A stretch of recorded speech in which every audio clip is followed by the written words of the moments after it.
You know what absolutely grinds my gears? When someone who's been handed everything on a silver platter decides to disrespect a veteran who's paid her dues for over 15 years. And that's exactly what we witnessed on SmackDown this past Friday when Jade Cargill had the audacity to embarrass Michin after destroying B-Fab in what can only be described as a one-sided massacre. But here's what's got the entire wrestling world divided right now. Was this a justified show of dominance, or did Jade Cargill just make the biggest mistake of her WWE career? Stick around because what I'm about to reveal is going to blow your mind, and trust me, you're going to want to hit that comment section hard after this. Let's set the scene. SmackDown, November 14, 2025. The blue brand is on fire, and Jade Cargill is scheduled to face B-Fab in what everyone expected to be a showcase match. Now, we all know what a showcase match is, right? It's when management puts you against someone they believe you can demolish to make you look like an absolute star. And that's precisely what happened.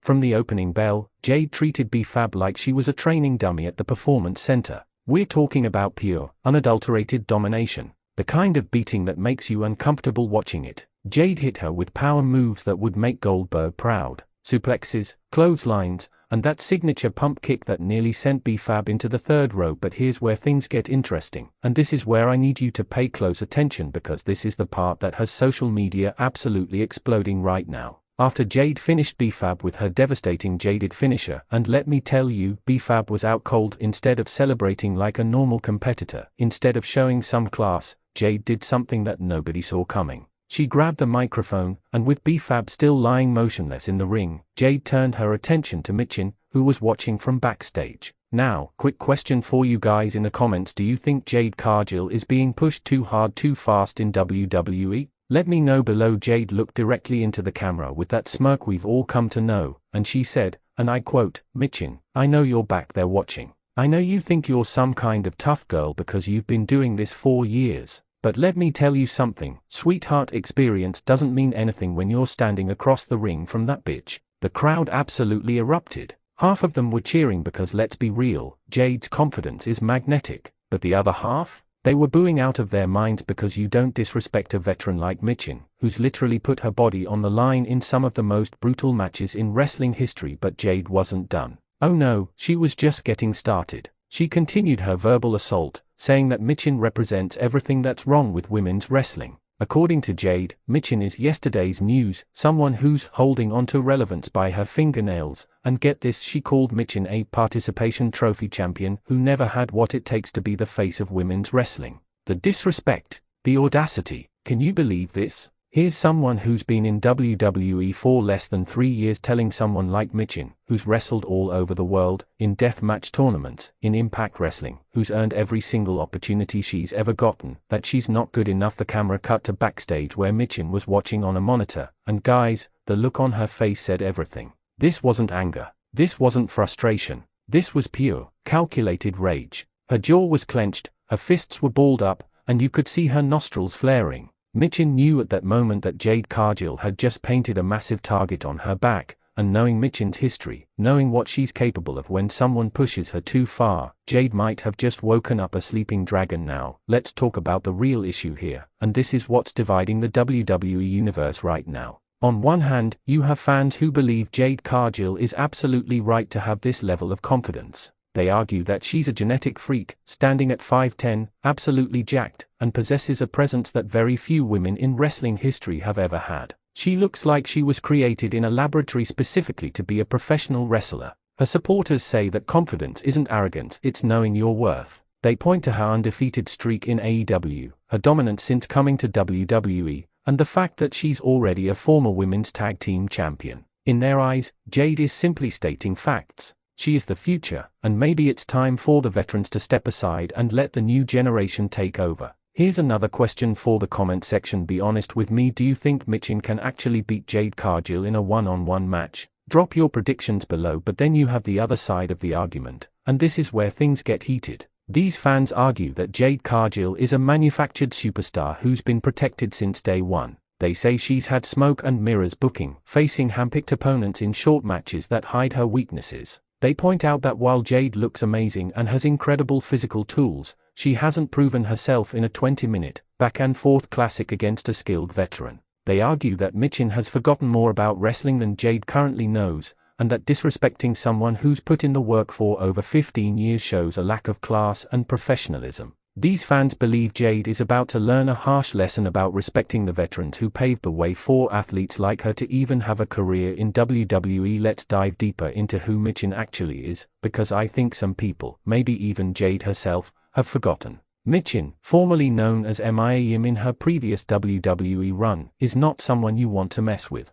This woman has competed in death match tournaments. She's bled, she's been thrown through glass, she's wrestled in some of the most dangerous stipulation matches you can imagine. She's held championships in Impact Wrestling, she's competed all over the independent scene, and she's someone who had to scratch and claw for every opportunity she's ever received. Nobody handed Michin anything. When she returned to WWE, she didn't come back for the paycheck, she came back to prove that she belongs at the top of the women's division. And now, Jade Cargill, in all her arrogance, has basically told Michin that none of that matters. The beauty of this situation is that it's creating what could be one of the most compelling storylines in the women's division right now. We've got the unstoppable force in Jade Cargill versus the immovable object in Michin. We've got the new school versus the old school. We've got genetics and physical dominance versus heart, experience, and technical skill. This is the type of matchup that sells pay-per-views. This is the kind of rivalry that can main event a premium live event. But here's what I think is really going on behind the scenes,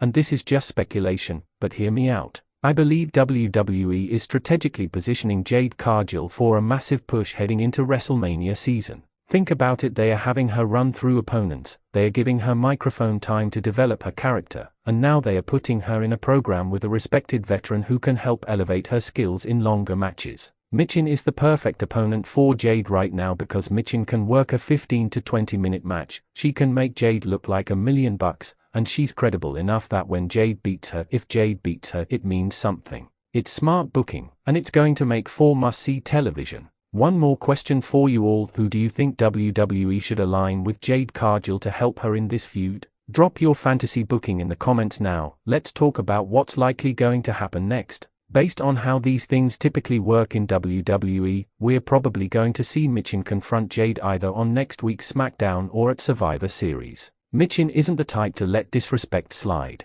She's going to demand a match, and when she does, it's going to be personal. We're not talking about a friendly competition here, we're talking about a fight. I'm predicting we're going to see some intense backstage segments, maybe some physical altercations before they even get to the match, and when they finally step in that ring together, it's going to be explosive. The other possibility, and this would be absolutely genius booking, is that WWE turns this into a multi-month program that culminates at the Royal Rumble or even WrestleMania. Imagine if they let this rivalry breathe, let it develop naturally, build up several confrontations and maybe even a match or two with screwy finishes that lead to a blow-off match at the biggest show of the year. That would give both women time to really develop their characters within this feud and create something truly memorable. What makes this situation even more intriguing is the question of who the fans are going to support. Jade Cargill, despite her arrogance, has massive fan support because of her look and her presence. She's the kind of star that casual fans gravitate toward. But Michin has the hardcore fan base, the people who followed her career for years and know what she's capable of. This could genuinely become a split crowd situation where you have dueling chants, and that's when wrestling is at its absolute best. The disrespect that Jade showed wasn't just disrespectful to Michin, it was disrespectful to everyone who's ever had to work their way up from the bottom. It was disrespectful to every independent wrestler who's driven 12 hours between shows, slept in their car, wrestled for hot dogs and handshakes, all for the love of this business. And while confidence is important in wrestling, there's a fine line between confidence and arrogance, and Jade Cargill might have just crossed it. Here's my final take on this whole situation. Jade Cargill is an incredible talent with unlimited potential, there's no denying that. But she's about to face the toughest test of her career, and it's not going to be a 3-minute squash match. Michin is going to bring everything she has, every ounce of experience, every trick she's learned over 15 years, and she's going to show Jade what it means to be a real veteran in this business. Whether Jade wins or loses this feud, she's going to come out of it a better wrestler because Michin is going to force her to level up. So here's what I want from you. Hit that like button if you think Jade Cargill crossed the line. Subscribe if you want more SmackDown breakdowns and wrestling analysis. And most importantly, get down in those comments and let me know, Team Jade or Team Michin? Who's winning this feud? And what stipulation match do you want to see these two women compete in? I'll be reading every single comment, and I might even feature some of your responses in my next video. This is Wrestling Zone 1, and I'll catch you in the next one.